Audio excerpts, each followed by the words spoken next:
आप सब लोगों ने कभी न कभी ऐसे वीडियोस ज़रूर देखे होंगे जिसमें रामकृष्ण मिशन के साधु अपने मठ में, अपने मंदिरों में एक विदेशी खुदा जीसस क्राइस्ट की पूजा कर रहे हैं, हिंदू रीति रिवाजों और हिंदू कर्मकांडों, हिंदू प्रक्रिया से।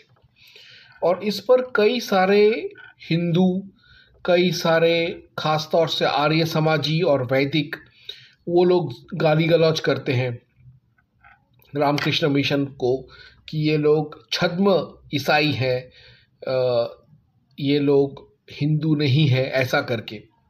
तो आज मैं इसका निराकरण करूंगा और आप लोगों को बताऊंगा, आप लोगों को समझाने का कोशिश करूंगा कि रामकृष्ण मिशन मठ के साधु सन्यासी जीसस क्राइस्ट का जन्म उत्सव अर्थात क्रिसमस क्यों मनाते हैं। तो इसके लिए हमें जाना पड़ेगा 1962 में।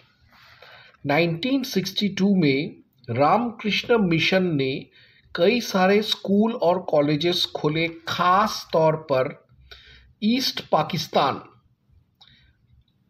से भागे हुए जो हिंदू शरणार्थी हैं उनको और उनके बच्चों को शिक्षा दीक्षा दिलाने के लिए। अब सब कुछ ठीक था, लेकिन फिर हुआ 1971 का वॉर, जिसमें हिंदुस्तान जीत गया और ईस्ट पाकिस्तान बांग्लादेश बन गया।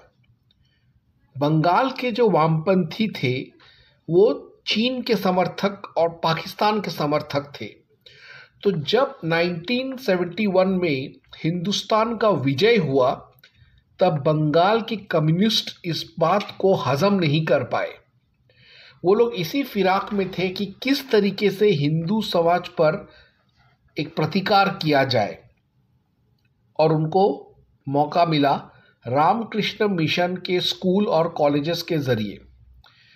1971 में ही स्वामी विवेकानंद सेंटिनरी कॉलेज रहारा में, जो कुछ ईस्ट पाकिस्तान से आए हुए जो कुछ हिंदू शरणार्थी थे, उनमें से कुछ लोगों ने, जो कि वामपंथी या कम्युनिस्ट्स के समर्थक थे, उनका दलाली किया उन्होंने। उनमें से एक आदमी प्रोफेसर माधव कुमार बंदोपाध्याय था। तो वो एक रेफ्यूजी, लेकिन दिल से था वो कम्युनिस्ट। उसने और प्रोफेसर डीएन मुखर्जी ने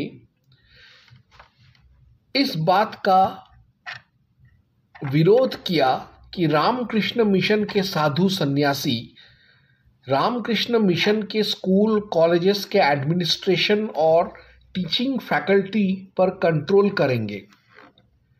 और उन्होंने कहा कि बंगाल में, जो कि एक कम्युनिस्ट स्टेट है, वहाँ पर Hindu operated schools and colleges जैसे रामकृष्ण मिशन के स्कूल्स एंड कॉलेजेस थे, वैसे हो नहीं सकते। और उन्होंने स्वामी शिवमायानंद का राहरा स्वामी विवेकानंद सेंटिनरी कॉलेज के प्रिंसिपल और डीन के पोजीशन पर उनका नियुक्ति का पुरजोर विरोध किया और वो लोग कोर्ट में चले गए और जबरदस्ती कम्युनिस्टों की मदद से इन्होंने पूरे स्कूल पर कब्जा कर लिया, एडमिनिस्ट्रेशन पर कब्जा कर लिया और सारे स्वामी साधु सन्यासियों को मारकर भगा दिए। धीरे धीरे करके कम्युनिस्ट्स के मदद से, कम्युनिस्ट्स के टीचर और स्टूडेंट्स यूनियन के सहायता के साथ ये मुहिम पूरे बंगाल में राष्ट्रीय स्तर पर भी रामकृष्ण मिशन के सारे स्कूल्स और कॉलेजेस में, हॉस्टल्स में फैल गया और रामकृष्ण मिशन के साधु सन्यासियों को ही रामकृष्ण मिशन द्वारा संचालित स्कूल्स और कॉलेजेस से मार कर भगाने चालू किए कम्युनिस्ट्स ने। तब 1981 में रामकृष्ण मिशन के कर्ता धर्ता जो स्वामी सन्यासी थे, उन्होंने एक पिटीशन दाखिल किया और उस वक्त के जस्टिस बीसी रॉय, जो कलकत्ता हाई कोर्ट के जस्टिस थे, चीफ जज थे, उन्होंने एक बहुत लंबे आर्ग्यूमेंट के बाद बंगाल और पूरे भारत में रामकृष्ण मिशन को एक माइनॉरिटी रिलीजियस इंस्टीट्यूशन का अधिकार दे दिया। और फिर 1985 में वापस कम्युनिस्ट्स जो थे, 4 साल बाद उन्होंने कोर्ट का दरवाज़ा खटखटाया और फिर 1981 के ही उस रूलिंग को वापस अपहोल्ड कर दिया गया, यानी उसको ही बरकरार कर दिया गया।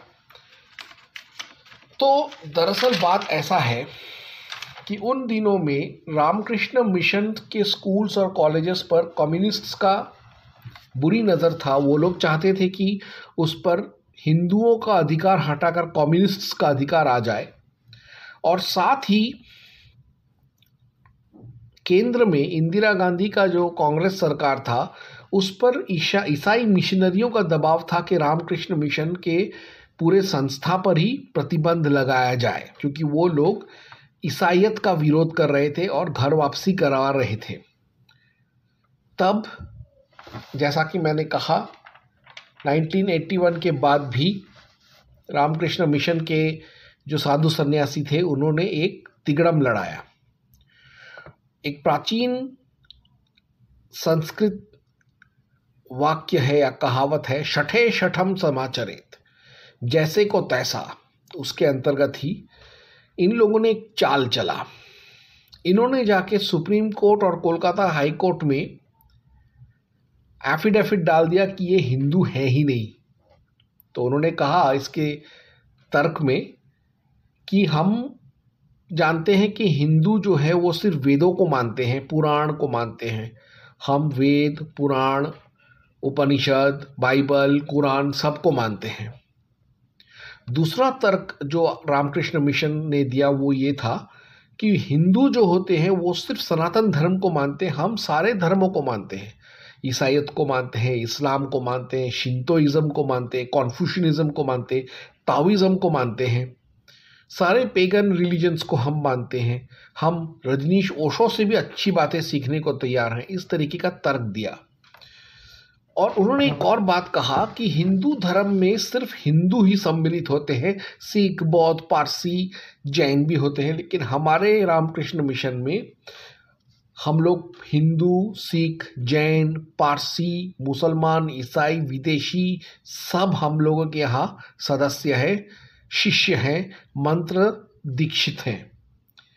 और उन्होंने एक और तर्क दिया कि हिंदू लोग सिर्फ सनातन धर्म के कर्मकांडों को मानते हैं, हम हिंदू धर्म के सारे रीति रिवाज, पूजा, तीज, त्योहार, कर्मकांड, यज्ञ वगैरह के साथ साथ हम अपने भी रिवाजों को मानते हैं, कर्मकांडों को मानते हैं जो शास्त्रों में नहीं है।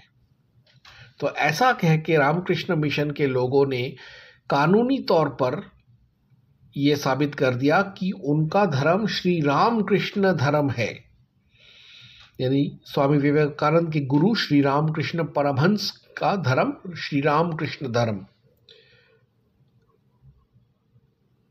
और इस तरीके से उनको माइनॉरिटी स्टेटस मिला और उनको एक नॉन हिंदू रिलीजियस डिनोमिनेशन या नॉन हिंदू रिलीजियस कल्ट का डिनोमिनेशन मिला।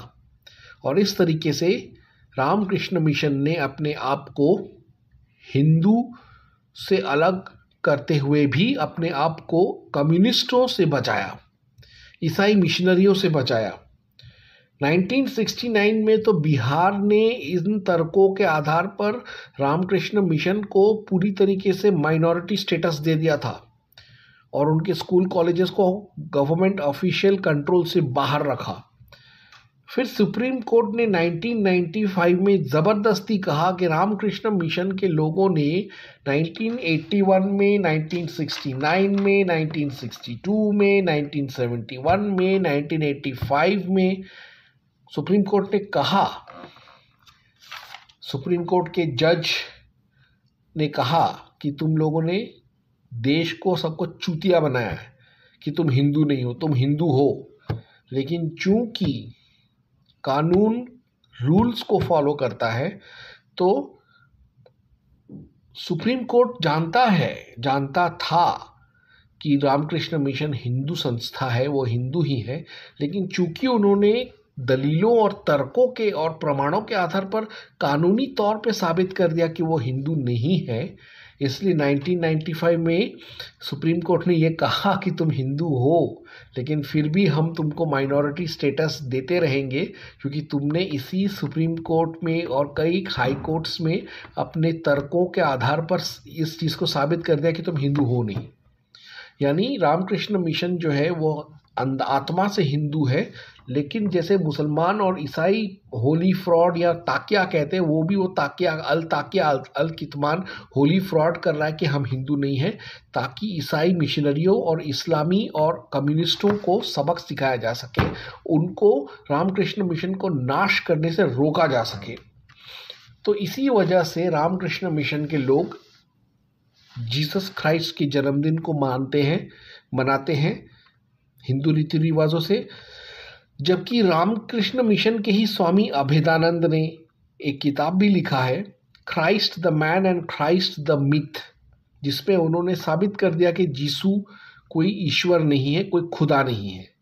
उसी रामकृष्ण मिशन के स्वामी विवेकानंद और श्री रामकृष्ण परमहंस जो थे वो ईसाई मिशनरियों के कट्टर विरोधी थे और इस्लामी जिहादियों के भी विरोधी थे।